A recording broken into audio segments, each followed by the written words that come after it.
కిసాన్ అధ్యక్షుడైనటువంటి అన్వేష్ రెడ్డి గారు, మిత్రులు రాష్ట్ర కాంగ్రెస్ ప్రధాన కార్యదర్శి గారైన నగేష్ రెడ్డి గారు, మా మిత్రులు ఈ ప్రాంత వాస్తవ్యులు ప్రస్తుతం ఉర్దూ అకాడమీ చైర్మన్ గా బాధ్యత చేపట్టినటువంటి తహార్బీన్ అబ్దాలి గారు,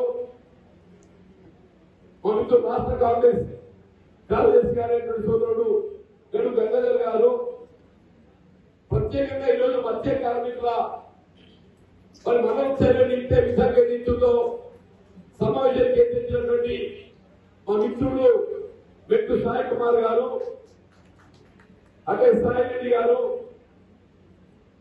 ఇక వివిధ హోదాలో ఉన్నటువంటి వేదికను అలంకరించిన కాంగ్రెస్ నాయకులు, ముఖ్యంగా నియోజకవర్గ నలుమూలలను తరలి వచ్చిన కాంగ్రెస్ కార్యకర్తలు, అభిమానులు, పాత్రికేయ సోదరులకు అందరికీ హృదయపూర్వక నమస్కారం చెప్తూ, మీ అందరికీ ఉత్సాహం పట్టుదల చూస్తుంటే రేపు రానటువంటి పార్లమెంట్ ఎన్నికల్లో నిజామాబాద్ పార్లమెంట్ నియోజకవర్గ కాంగ్రెస్ పార్టీ గెలుచుకోవడమే కాదు, పాల్గొండ నియోజకవర్గం నుండి అత్యధిక మెజారిటీ పొందబోతున్నటువంటి విశ్వాసం కలుగుతుందని చెప్పడం లేదు. మొన్నటి ఎన్నికల్లో మిత్రుడు ప్రశాంత్ రెడ్డి గారు ఏదైతుందో ఎన్నికల్లో గెలవచ్చు గెలిస్తే, కానీ గెలుపు కేవలం సాంకేతిక గెలుపు మాత్రమే చెప్పడం లేదు. నైతికంగా గెలిచింది పాల్గొండ నియోజకవర్గంకి వెళ్ళి కాంగ్రెస్ పార్టీ అభ్యర్థి ఎన్నికల్లో గెలవడమే ప్రధానం కాదు. వాస్తవ ఉమ్మడి రాష్ట్రం ఏదైతుందో ఆనాడు కాంగ్రెస్ ప్రభుత్వం చేపట్టిన అభివృద్ధి కార్యక్రమాలకు అదనంగా తెలంగాణ రాష్ట్రం ఏర్పాటు కాబట్టినట్టయితే స్వయం పాలనతో పాటుగా మరింత అభివృద్ధి పథంలో మన ముందు పోయే అవకాశం లభిస్తుందని చెప్పని రాజకీయాలకు అతీతంగా తెలంగాణ రాష్ట్ర ఏర్పాటు ఉద్యమించడం, ముఖ్యంగా విద్యార్థులు, నిరుద్యోగ యువత మరి ఆత్మత్యాగాల ఫలితాలతో ఏదైతుందో మన కేంద్ర ప్రభుత్వం బంధింపజేయడం, శ్రీ సోనియా గాంధీ గారు ఏదైతుందో వాస్తవంగా రాజకీయంగా ఆలోచన చేస్తే సాధ్యమయ్యే పని కాదు. ఎందుకు చెప్తున్నారంటే ఉమ్మడి రాష్ట్రంలో ఆంధ్రప్రదేశ్ లో 25 పార్లమెంట్ స్థానాలు ఉన్నాయి. తెలంగాణ కేవలం 17 పార్లమెంట్ స్థానాలు పరిమితం. 25 పార్లమెంట్ స్థానాలు సీమాంధ్రంలో ఉన్నాయి. తెలంగాణ రాష్ట్రం ఏర్పాటు ఏదైతుందో సీమాంధ్రంలో ఉన్న 25 పార్లమెంట్ స్థానాలలో కాంగ్రెస్ పార్టీ ఉనికి కోల్పోతుందని ఊహించి కూడా నేను ఈ తెలంగాణ రాష్ట్ర ఏర్పాటు సమస్యకు నేను శాశ్వత పరిష్కారం చూపించాలనే భావనతో తలంపుతో ఏదైతుందో ఈ ఆత్మ త్యాగాల ఫలితాలను ముగింపు పలకాలని ఒక కన్న తల్లిగా చెప్పండి, ఒక కన్న తల్లిగా, ఒక మాతృమూర్తిగా సోనియా గాంధీ గారు ఏదైతుందో తెలంగాణ రాష్ట్రాన్ని ఏర్పాటు చేసే ఘనత ఆ తల్లికి తగ్గుతుందని మనం చెప్పండి. సరే, రాష్ట్రం ఏర్పడ్డదా? ఉద్యమ ఆకాంక్ష నిర్మించబడాలంటే ఉద్యమ నాయకుడు అధికారానికి వస్తే ముఖ్యమంత్రిగా ఉద్యమ ఆకాంక్ష నిర్వహిస్తున్న తెలంగాణ జగన్మోహన్ సింగ్ నాయక్ మీ ప్రాంతంగా ఏదైతుందో మరి ప్రశాంత్ రెడ్డి గారు 2 పర్యాయ శాతం గెలిచిండారు. 2014, 2018 నేను కూడా తలుచుకున్నాను. ఉమ్మడి రాష్ట్రంలో ఈ ప్రాంతాన్ని ఒడగొట్టినటువంటి యొక్క సాగునీటి సౌకర్యాలకు అదనంగా నువ్వు చేసిన ఉండాలి. యావత్ ఉత్తర తెలంగాణ ప్రాంతానికి వరదాయినటువంటి పోచంపాల్ శ్రీరామ్ ప్రాజెక్ట్ ఈ పాల్గొండ నియోజకవర్గంలో నిర్మాణం తలపెట్టి నిర్మాణం చేసినటువంటి ఘనత ఆనాటి కాంగ్రెస్ పార్టీకి తక్కువ పడుతుంది. సాగర్ ప్రాజెక్ట్, చోటుపల్లి హనుమంతరెడ్డి ప్రాజెక్ట్, మా దిగువ ప్రాంతానికి నీళ్ళు అదుపు చేసే విధంగా కాకతీయ కెనాల్, ఈ ప్రాంతానికి లక్ష్మీ కెనాల్, ఆదిలాబాద్ ప్రాంతానికి సరస్వతి కెనాల్, యావత్ ఉత్తర తెలంగాణ ప్రాంతానికి సాగునీళ్ళు అదుపు చేసే విధానం ఏదైతుందో పోచంపాడు ప్రాజెక్ట్, శ్రీరామ్ సాగర్ ప్రాజెక్ట్ నిర్మాణం చేసే ఘనత కాంగ్రెస్ పార్టీ 21 ప్యాకేజ్ మా మిత్రుడు భూపతి రెడ్డి గారి సునీల్ గారు చెప్పట్టు నేను ఆనాడు మిత్రుడు సుదర్శన్ రెడ్డి గారు పెద్దలు భారీ నీటిపారుదల శాఖ మంత్రులుగా ప్రాణాయ చేపల ప్రాజెక్టు అంతర్భాగమైనటువంటి 2020 యూపీఏ చైర్పర్సన్ సోనియా గాంధీ గారు ఏదిస్తుందో రైతాంగానికి అండగా నిలబడే విధంగా రైతాంగాన్ని రుణ విముక్తో చేయాలనే భావన తలపుతోని మనం చెల్లించాల్సినటువంటి రుణం అప్పు పడ్డప్పుడు ₹1,00,000 వరకు ఏకమొత్తంగా మాఫీ చేసిన ఘనత కాంగ్రెస్ పార్టీగా చెప్పి మనం చెప్పండి. ఇది మా వద్దమే ఇవాళ చెప్తున్నారు. ఇవాళ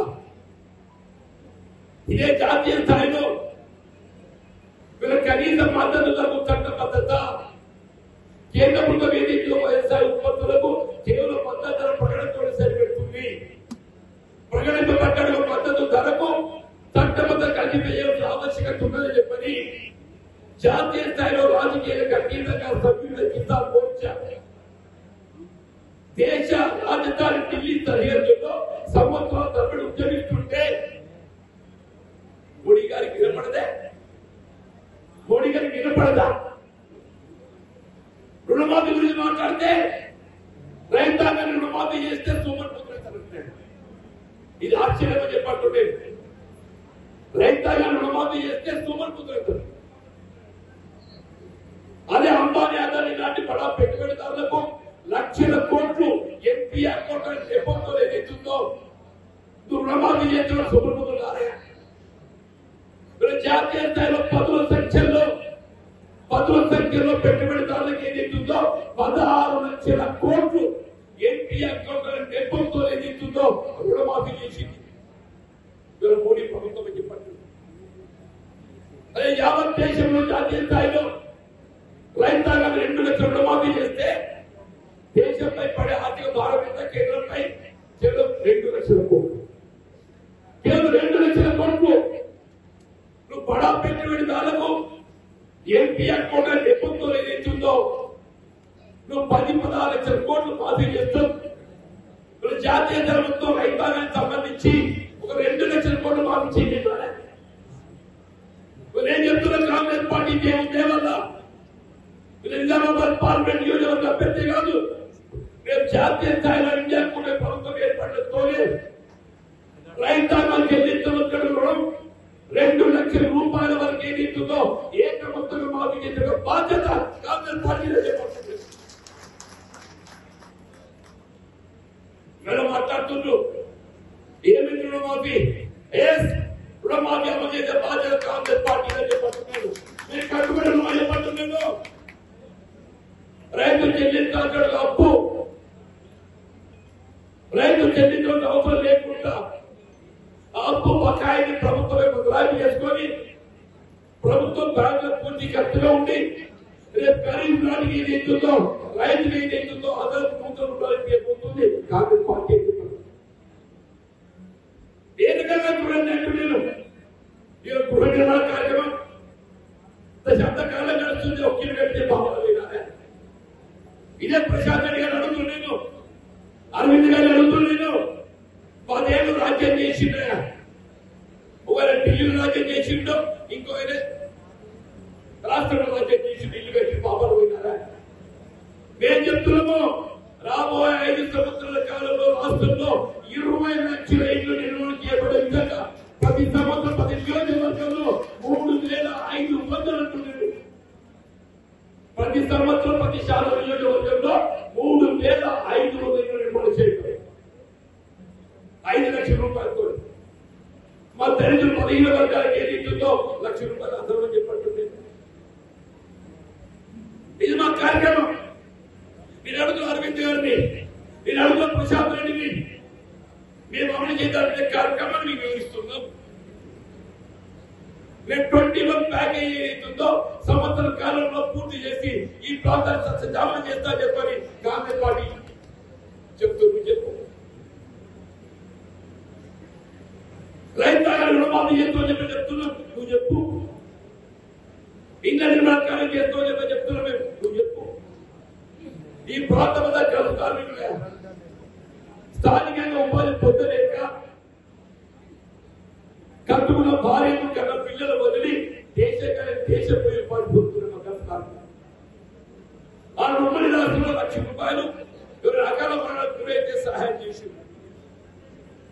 10 సంవత్సరాలు నడిచింది ప్రశాంత్ రెడ్డి. గల్ఫ్లో అకాల మరణానికి గురైనటువంటి ఏ ఒక్క కార్మిక కుటుంబాన్ని ఆదుకోవడానికి 1 లక్ష రూపాయలు ఇచ్చిన మనసు ఆదా. ప్రారంభానికి 78 టీఎంసీ 10-12 టీఎంసీ కొత్త ఏర్పడాలి. ఆ 10-12 టీఎంసీ కొత్త ఏర్పడడానికి ఏదైతుందో ఆనాడు అక్టోబర్లో అధికారంలో ఉన్నటువంటి ఆనాటి టీఆర్ఎస్ ప్రభుత్వము, ఆనాటి గౌరవ ముఖ్యమంత్రి కేసీఆర్ గారు, ఆయన దత్తపుత్రులు భావించేటువంటి ప్రశాంత్ రెడ్డి నైతిక బాధ్యత వహించాలి, నైతిక బాధ్యత వహించాలి. కాంగ్రెస్ పార్టీ ఏ పరిస్థితుల్లో కూడా ఒకవైపు త్రాగునీటికి కొరత రాకుండా చూడటం ప్రచారం, త్రాగునీటికి సమస్య ఉత్పన్నం కాకుండా, అట్లాగే ప్రాజెక్టు సాగునీటికి సంబంధించి కూడా చివరి నీటి పొట్టు వరకు నీరు అందింపజేసే విధంగా ఏదైతుందో నిర్మాణాత్మకంగా కాబట్టి కార్యక్రమాలు ఉంటుంది. ఇటు సునీల్ గారు ఏదైతుందో గౌరవ ముఖ్యమంత్రి రేవంత్ రెడ్డి గారి దృష్టికి తీసుకెళ్లి సుదర్శన్ రెడ్డి గారే కానీ, ఉత్తమ్ కుమార్ రెడ్డి గారే కానీ, లక్ష్మీ కిరాల్, కాంతి కిరాల్ ద్వారా రోజు 500 క్యూసెక్ వాటర్ విడుదలతో ఈ ప్రాంతంలో ఉన్నటువంటి పంట పొలాలను కాపాడే ప్రయత్నం చేస్తున్న మాట వాళ్ళతో కాదా చెప్పండి. విమర్శ కాదా? విమర్శ ఎవరైనా చేస్తాడు, విమర్శ ఎవరైనా చేస్తాడంటున్నాను. 3 రాజకీయ పార్టీలునే, కాంగ్రెస్ కానీ, టీఆర్ఎస్ కానీ, బీజేపీ కానీ, భారతీయ రాష్ట్ర సమితి 10 సంవత్సరాల అవకాశం ఇచ్చిన 2 పర్యాయాలు. నువ్వు చెప్పుకోవడానికి పెన్షన్ అమలు తప్ప నువ్వు చేసి రావాలి. మన ఎన్నికలు ఏం చెప్పిండ్రు? మీరు తప్పిపోయిన కాంగ్రెస్ ఓటేస్తే మీ పెన్షన్ రాదు అంటే మీకు చెప్పినా లేదే. తప్పిపోయి మీరు కాంగ్రెస్ ఓటేస్తే మీ ఆంధ్ర పెన్షన్ రద్దయితే, మీరు కాంగ్రెస్ ఓటేస్తే కరెంటు రాదు, పంట పొలాలు నీళ్లు రాదు. రైతాంగానికి ఆందోళన గురి చేసినట్టున్నాడు. మీ ద్వారా చెప్తున్నాను. ఆనాటి టీఆర్ఎస్ ప్రభుత్వం అమలు చేసిన ఆసర పెన్షన్లే కాదు, అంత మించి ఏదైతుందో ఆనాడు అమలు చేసినటువంటి ఆసర పెన్షన్ అమలుతో పాటుగా మా మహిళల ఆడబిడ్డలకు ఏదైతుందో ఉచిత రవాణా సౌకర్యం, 200 యూనిట్ల వరకు ఏదైతుందో, గృహ అవసరాలకు ఏదైతుందో ఉచిత విద్యుత్ సౌకర్యం, ఆడబిడ్డలు వంట చేయకు ప్రత్యేకంగా ఏదైతుందో గ్యాస్ సిలిండర్ 2014లో 400 రూపాయలు ఉంటే 1100, 1200. ఆర్థిక భారం త్వరగా పడకుండా 500 అదనంగా పడే భారాన్ని రాష్ట్రంలో కాంగ్రెస్ ప్రభుత్వం గౌరవ ముఖ్యమంత్రి రేవంత్ రెడ్డి గారు ఏదైతుందో భరిస్తూ ఆడబిడ్డలకు 500 రూపాయలు సిలిండర్ ఇస్తున్నటువంటి కార్యక్రమం కాంగ్రెస్ పార్టీ చేస్తుంది. అసలు మాట్లాడే ఏం చేస్తున్నాదే. ఇంకో పాడి చెప్తా మిత్రులు అరవింద్ ఆనాడు కవిత గారి పట్టుకుంటే ఒక ద్వేషంతో ముఖ్యమంత్రి తనయ్యగా పార్లమెంట్ గెలిపిస్తే ఈ ప్రాంతాన్ని నిర్లక్ష్యం చేసి పశువు రైతు మద్దతు ధర పొందలేకపోవడమే కానీ, పశువు నాణ్యత పెంపొందింపజేయబడటానికి పశువు పోటే కానీ, కనీసం ప్రైవేట్ రంగంలో నిర్వహణ కొనసాగుతున్న చక్కెర కర్మాగారాలు నిర్వహణ కొనసాగకుండా పొందవేయడమే కానీ, ఇవన్నీ క్యుములేటివ్ ఏదైతుందో కవిత గారి పట్ల ద్వేషంతో, ఆనాడు కవిత గారిని ఓడించాలన్నటువంటి ఏకైక లక్ష్యంతో ఈ ప్రాంతం మా మిత్రుడు విజయరెడ్డి గారు పోటీ చేసి అందులో ఆయన భాగస్వామి రైతాంగాన్ని ప్రోత్సహించి అక్కడ ఆరులు ఉండే కానీ, పాల్గొని ఉండే కానీ, జయించనుండే కానీ రైతాంగాలందరినీ కూడా చైతన్యం తీసుకొచ్చి కవిత గారిని ఓడించాలని ఏక లక్ష్యంతో ప్రయత్నం చేస్తే అన్నిటి గెలిచింది. మా మిత్రుడు సాయి రెడ్డి గారి ఇంట్లో బాగుంది. సరే పసుపోటు ఏమైందో తెలిసే ఎన్నికల సమయంలో అరవింద్ గారు మాట రాసిచ్చారు. నేను పసుపోడు 100 రోజుల్లో ఏర్పాటు చేస్తానని చెప్పాను. 5 రోజులు సరే 5 రోజులు కాదు, 5 సంవత్సరాలు గడిచిపోయింది. ఆయన మాట రాసిస్తే ఆయన ప్రధానమంత్రి మోడీ గారితో ఇంకో మాట రాపించింది. మోడీ భారత ప్రధాని ఒక విశ్వసనీయత ఉంటుందని చెప్పట్టున్నాను. అక్టోబర్ 4 నాడు ప్రభుత్వం జారీ చేస్తే 6 మాసాలు గడుతుంది. 6 మాసాలు చెప్పట్టున్నాను. నేను అడగదలుచుకున్న పాల్గొన్న కేంద్రంగా మీరు ఏర్పాటు చేస్తారు. 13 ఎక్కడ ఏర్పాటు చేసినవా? నిజామాబాద్ కేంద్రం ఏర్పాటు చేస్తున్నావా? అహ్మదాబాద్ ఏర్పాటు చేస్తున్నావా? గడిచిన 5 సంవత్సరాల కాలంలో పసుపు నాణ్యత పెంపొందింపు చేయడానికి తీసుకొచ్చే అదృష్టంలో ఏదైతుందో పసుపు దిగుబడి తగ్గిపోయింది.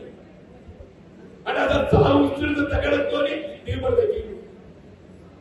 దిగుబడి తగ్గడంతో ఏదైతుందో మార్కెట్ ధర ఏదైతుందో 15,000. నేను అడుగుతున్న అరవింద్ గారిని, ఇదే నువ్వు రాసిచ్చిన బాండ్లో పసుపుతో పాటుగా ఎర్ర జొన్నలకు మద్దతు ధరకు 2,000 ఇస్తా చెప్పాను. 25 పార్లమెంట్ స్థానాలు సీమాంధ్రలో ఉన్నాయి. తెలంగాణ రాష్ట్రం ఏర్పాటు ఏదైతుందో సీమాంధ్రలో ఉన్న 25 పార్లమెంట్ స్థానాలలో కాంగ్రెస్ పార్టీ ఉనికి కోల్పోతుందని ఊహించి కూడా ఈ తెలంగాణ రాష్ట్ర ఏర్పాటు సమస్యకు నేను శాశ్వత పరిష్కారం చూపించాలనే భావనతో తలంపుతో ఏదైతుందో ఈ ఆత్మ త్యాగాల ఫలితాలను ముగింపు పలకాలని ఒక కన్న తల్లిగా చెప్పండి, ఒక కన్న తల్లిగా, ఒక మాతృమూర్తిగా సోనియా గాంధీ గారు ఏదైతుందో తెలంగాణ రాష్ట్రాన్ని ఏర్పాటు చేసే ఘనత ఆ తల్లికి తగ్గుతుందని మనం చెప్పండి. సరే, రాష్ట్రం ఏర్పడ్డదా? ఉద్యమ ఆకాంక్ష నిర్మించబడాలంటే ఉద్యమ నాయకుడు అధికారానికి వస్తే ముఖ్యమంత్రిగా ఉద్యమ ఆకాంక్ష నిర్మించిన తెలంగాణ జగన్మోహన్ సింగ్ నాయక్. మీ ప్రాంతంగా ఏదైతుందో మరి ప్రశాంత్ రెడ్డి గారు 2 పర్యాయ శాసనం గెలిచిండారు. 2014, 2018. నేను కూడా తెలుసుకున్నాను, నువ్వు ఉమ్మడి రాష్ట్రంలో ఈ ప్రాంతాన్ని ఒడగొట్టినటువంటి యొక్క సాగునీటి సౌకర్యాలకు అదనంగా నువ్వు చేసిన ఉండాలా? యావత్ ఉత్తర తెలంగాణ ప్రాంతానికి వరదాయినటువంటి పోచంపాల్ శ్రీరామ్ ప్రాజెక్ట్ ఈ పాల్గొండ నియోజకవర్గంలో నిర్మాణం తలపెట్టి నిర్మాణం చేసినటువంటి ఘనత ఆనాటి కాంగ్రెస్ పార్టీకి దక్కుతున్నటువంటి గుప్తాలి సాగర్ ప్రాజెక్ట్, చోట్పల్లి హనుమంతరెడ్డి ప్రాజెక్ట్, ఆ దిగువ ప్రాంతాన్ని నీళ్ళు అదుపు చేసే విధంగా కాకతీయ కెనాల్, ఈ ప్రాంతానికి లక్ష్మీ కెనాల్, ఆదిలాబాద్ ప్రాంతానికి సరస్వతి కెనాల్, యావత్ ఉత్తర తెలంగాణ ప్రాంతానికి సాగునీళ్ళు అదుపు చేసే విధానం ఏదైతుందో పోచంపాడు ప్రాజెక్ట్, శ్రీరామ్ సాగర్ ప్రాజెక్ట్ నిర్మాణం చేసే ఘనత కాంగ్రెస్ పార్టీ దక్కుతుంది. 21 ప్యాకేజ్ మా మిత్రుడు భూపతి రెడ్డి గారి, సునీల్ గారు చెప్పట్టు నేను ఆనాడు మిత్రుడు సుదర్శన్ రెడ్డి గారు పెద్దలు భారీ నీటిపారుదల శాఖ మంత్రులుగా ప్రాణాయ చేపల ప్రాజెక్టు అంతర్భాగమైనటువంటి 2021, 22 ఈ 3 ప్యాకేజ్ నిర్మాణం పూర్తి చేయగలిగినట్లయితే ఉమ్మడి నిజామాబాద్ జిల్లాకి అంతరికి ఎదుగుతుందో సాగునీరు కల్పన చేసే అవకాశం ఉంటుంది. 20 పూర్తి చేసుకున్నాం, 21 ఉన్నది. 21 ప్యాకేజ్ ఏదైతుందో కేవలం మంచి రిజర్వాయర్ ఏదైతుందో దాని ఇల్లు సామాన్య పెంచాలనుక రీడిజైనింగ్ అని ఆలోచన తెరపి పట్టుకొచ్చి 10 సంవత్సరాలు నడుస్తుంది. 10 సంవత్సరాలు చెప్పట్టున్నాడు. ఎన్నికల్లో పోటీ నుంచి మా మిత్రులు కోరుతున్నాడు. ఆయన నిజామాబాద్ లో ప్రజా శాతం బాధ్యత. కాంగ్రెస్ పార్టీ యొక్క లక్ష్యం సమాజంలో నిరుపేద వర్గాలు, దళితులు, పదహీన వర్గాలు, అల్పసంఖ్యాక వర్గాలు, మా కులం లేదు, మతం లేదు, భారత పౌరులు యావత్ భారత జాత్యంత ఐక్యమైన నిర్మాణం చేస్తూ చెప్పండి. ఇప్పుడు మా మిత్రుడు అని పేర్కొన్నాడు. అసలు ఇవాళ ఏదైతుందో పబ్లిక్ ఏదైనా సంస్థలు నిర్వీర్యం చేసి అమ్మగారి పెడుతున్నాయా? ఒకప్పుడు పండిట్ జవహర్లాల్ నెహ్రూ ఏదైతుందో టాటా ఎయిర్లైన్స్ జాతీయం చేసి ఎయిర్ ఇండియా చేసి, మోడీ ఏం చేసిండు? ఎయిర్ ఇండియాను అమ్మకాన్ని పెట్టి మన టాటా ఎయిర్లైన్స్ కావాలని పెట్టి, ఇదే సాధించిన ప్రగతి. ఎల్ఐసి అమ్మకాన్ని పెడుతున్నాడు.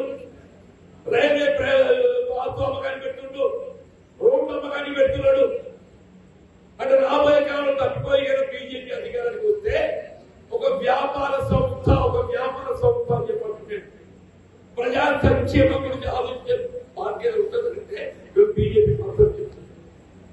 కాంగ్రెస్ ఆ విధంగా కాదు, ప్రజా సంక్షేమమే ప్రధాన లక్ష్యం.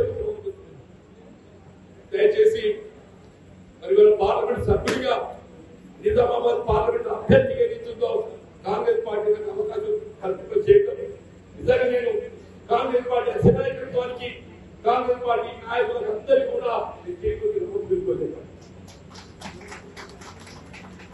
ముఖ్యంగా కార్యకర్తలు చెప్పంటున్నాను, నేను మీ బిడ్డను చెప్పంటున్నాను, ఒక వ్యవసాయ కుటుంబం వచ్చిన ఒక రైతు బిడ్డలని చెప్పంటున్నాను, మీ కష్టంలో పాల్గొంటుందో నేను చెప్పంటున్నాను.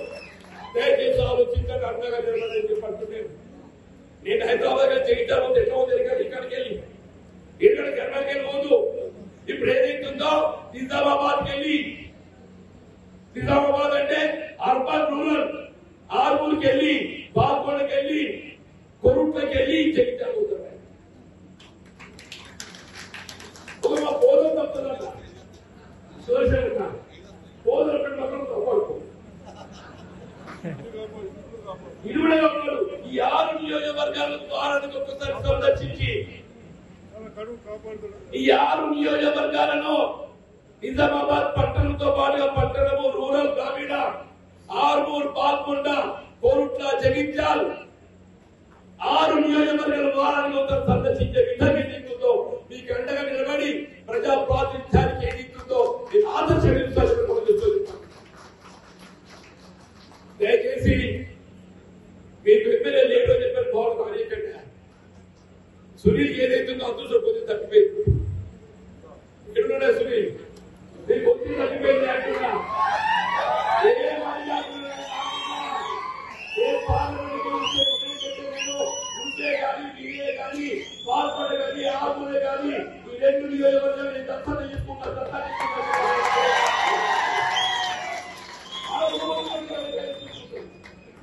అలా పోవద్దు నాయకులు తీసుకుంటాడు. సుదర్శన దగ్గర మంత్రి నా ముందు అక్కడ ఉండే ఎలక్షన్ కమిషన్ ఆశయం ఉండడంతో రావుతున్నాను. ఎలక్షన్ కమిషన్ ఆశయం దొరుకుతుందో ఆయన మంత్రి పదవి చెప్పడంతో ఒక 500 కాదు 7 నియోజకవర్గాలు పాత్ర నేను మా మిత్రులు యువంతులు సునీలే కానీ విడే కానీ మా మోహన్ రెడ్డి కానీ అఖిలే కానీ పట్టుకుని ఈ ప్రాంతాన్ని ఏదైతుందో తెలంగాణ రాష్ట్రంలోని ఆదర్శవంతమైనటువంటి నియోజకవర్గంగా తీర్చిదిద్దడంలో ఒక బాధ్యతగా నేను భావిస్తాను. పేర్కొంటూ సెలవు తీసుకుంటాను. జై హింద్. ఇప్పుడు ఒక్క నిమిషం,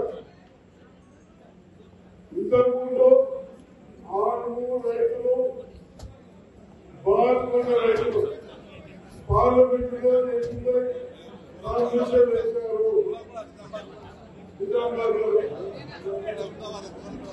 అందరూ కలిసి ఎందుకు మన బాధలను చెప్పుకోవడానికి. అట్లనే మన ప్రైమ్ మినిస్టర్ మోడీ గారి కాన్స్టిట్యూషన్ కూడా కనీసం కళ్ళు తెలవాలి ఉద్దేశంతో మీకు అక్కడ వరకు పోతే అక్కడ నామినేషన్ వేయలేదు. ఎందుకు ఇవన్నీ? ఈ బీజేపీ అప్పుడు బీఆర్ఎస్ కానీ పోయినప్పుడు మీరు ఎక్కువ నామినేషన్ అవసరం లేదు.